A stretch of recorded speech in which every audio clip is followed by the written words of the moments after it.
G'day guys. After lots and lots and lots of testing and lots of reworking and lots of basically redesign, this is the final version of the 5000, and it is like I said it was going to be a perler. Well, it is. It really is very, very good, and it is as sensitive as hell. It tunes out hot rocks, no problem. It tunes out earth field, no problem, over the whole frequency range that we've expanded, and we can get this thing running easy in fine gold, enhance, below. You see on the oscilloscope there, those short pulses, that's in normal timings.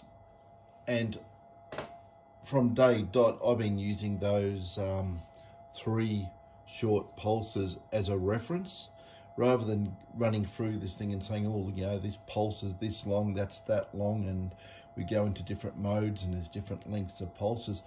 I base everything on normal mode or normal timings as a yardstick, and everything else is basically linear. When you change the timing in normal timings, or the length of pulse, and you go to the other timings, they basically change by the same amount, same percentage. But you've got to be careful, because if you do things in a wrong way, things like fine gold will not work and saturate, and the whole thing gives up the ghost. So at the moment, this has variable gain, it has variable frequency, and if you remember in my other videos how insensitive these detectors are to very small gold, on my little test stick here, you know, 0.05, it is insensitive as, but now I can get that probably about 4 inches above the coil, which is no mean feat, is it? 4 inches above the coil from scrubbing the coil. That is in normal mode, and I've got it in cancel mode at the moment because of the amount of noise that would be generated in the workshop. Even I found, just by leaving the workshop with a fully set up detector and just going into the entrance hallway of the house, the noise drops by about 80%. So this room is absolutely you know, a terror for noise generation. Even if I turn all the test equipment off, it's still terribly noisy, and it could be because I've got the router coming in, and obviously we got cable TV and cable internet here, and it could be just spurious generated from that. I've also got a uninterruptible power supply sitting there, so without dragging out the spectrum analyzer and going over everything, I would just take it for granted that the noise comes out of that, possibly the neighbour's solar system as well, and everyone else in the street solar system. I'm glad I don't have one, because the inverters on those things are so noisy. You can't get a metal detector anywhere near a photovoltaic solar system at all. It just detectors go completely crazy. So I'm suffering a little bit of that too from neighbours' properties, and yeah. Anyway, rather than do all bench tests and everything, I'd rather put this back together and go out to the field and do some testing and see how I go. Should be quite good. But yeah, this is an absolute rip snorter of a detector now. This is absolutely unbelievable. The way it cancels out hot rocks, you know, I just get a fiddle around with this for a bit. Here we go.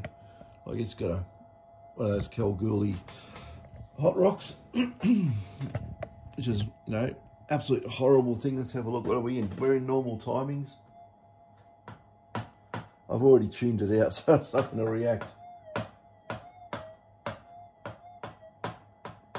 Flick it.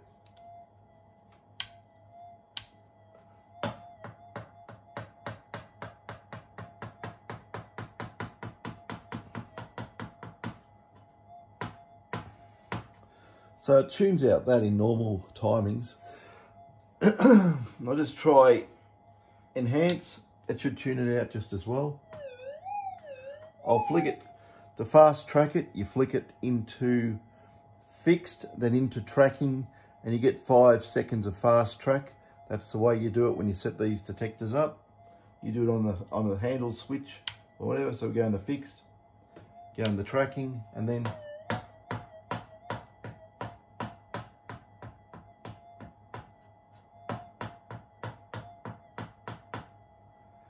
it's riding on a little bit of interference coming in, but basically not there.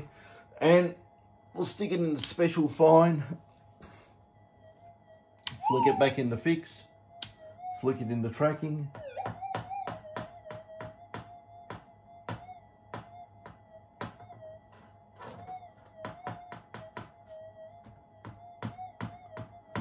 I'm moving I've got the oscilloscope probe in there. I was looking at the timings. It's probably moving that and it's picking up the clip lead, but anyway, we'll see. Bag of resistors under it as well. There's other stuff in the drawers, so.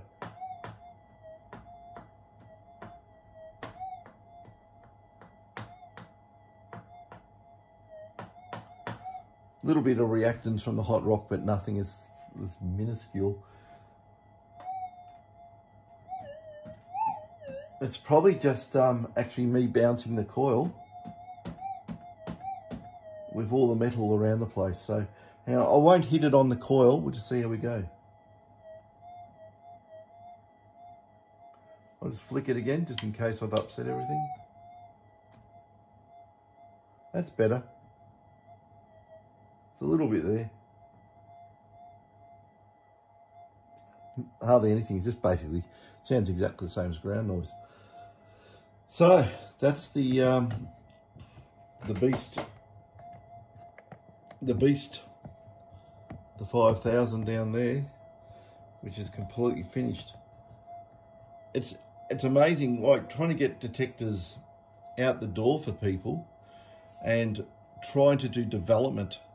It's always, you know, the development's always lagging because I can't spend all my time just doing development work, and nothing could ever go out the door. So, you know, as modifications, you know, get updated between doing the detectors, you know, it just gets better and better and better. So I'll be grabbing my 4500 out, and I'll be putting some new boards into that now, and yeah, get everything matched up.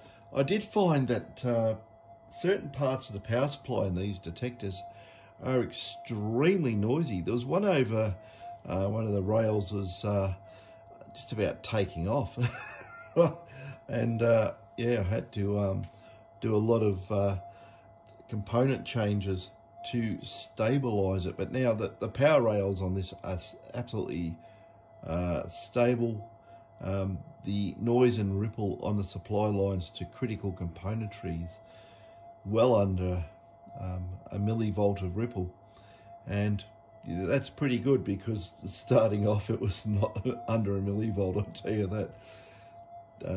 Yeah, I mean, it works because of all the extra circuitry.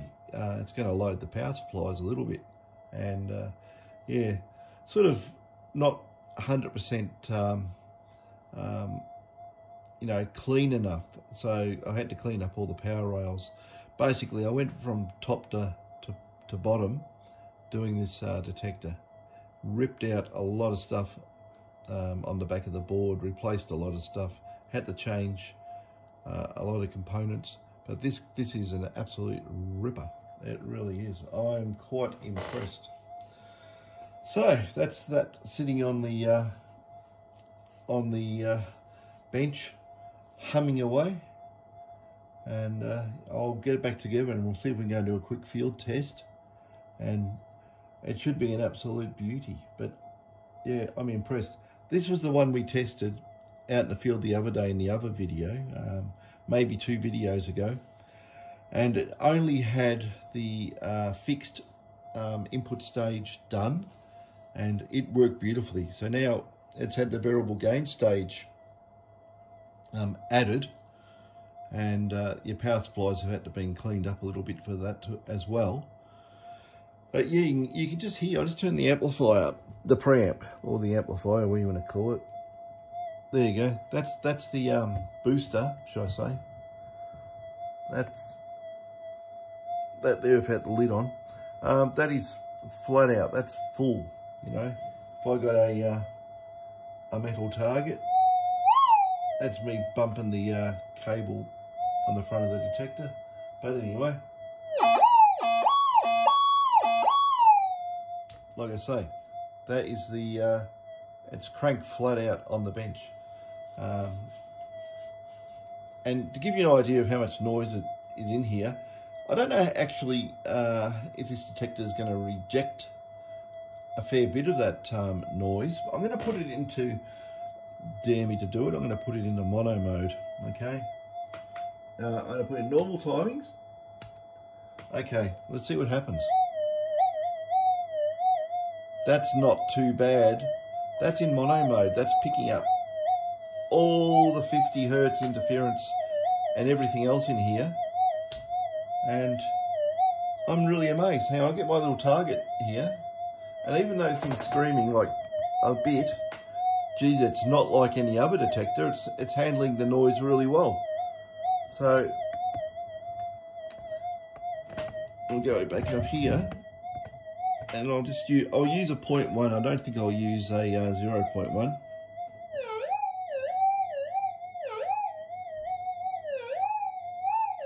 Even for all that crappy noise, it still wants to work in normal mode like that. So I don't know if we can clean it up anymore. I'll put variable frequency in this, so hang on, I'll just flick that back into cancel so we don't have to listen to it. But yeah, it works beautifully. It works really well. That's amazing actually. It rejected so much interference. So that gives you an idea on what some, you know, a lot of work and experimentation and redesign can actually do.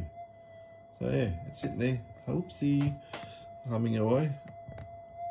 This tripod is very touchy. So yeah, that's that. And if you can hear the amount of noise, I'll just turn off everything in here. Okay, I'll turn off soldering iron, lights, test equipment, and chargers. If you ever listen to that, it hasn't really made much of a difference. I'll just put it back into mono, just see if it makes much difference. No. See what I mean? There's just so much noise. It's probably the cable stuff, but yep, basically gone. So that's the story of the 5000. So I've got a few detectors here. I wasn't going to rush them out the door. I was going to wait till I absolutely got this thing refined and then start incorporating this into the detectors that are coming in. But like I say, you got to understand there's a lot of work goes into this. It's not simple, but you know, wham bam. Got to build the boards up, test the boards, balance the boards, rip out all the componentry under the white paint on the detector, and start installing, clean things up, then start installing stuff. So yeah, there's a lot of man hours go into doing this, but it's all done by hand. It's not done by a machine, not done by a you know, surface mount loader going, you know, 20,000 parts per hour or something. It's all tedious, you know, cutting wires to the right length and stuff like that. You think it all it sounds easy to do, but, you know, cutting right length, trimming, tinning, you know, and then putting everything in bit by bit, you know, there's a lot of time goes into it. There really is. And we're using some of the newest components as well. So, you know, a lot of stuff is not cheap, and, you know, all you need is one decent nugget and pays for it easy. So you got an advantage already, and you can throw any coil on this you want, and it goes deep, and this is as sensitive as hell. This is really sensitive. You'll be surprised how sensitive this is.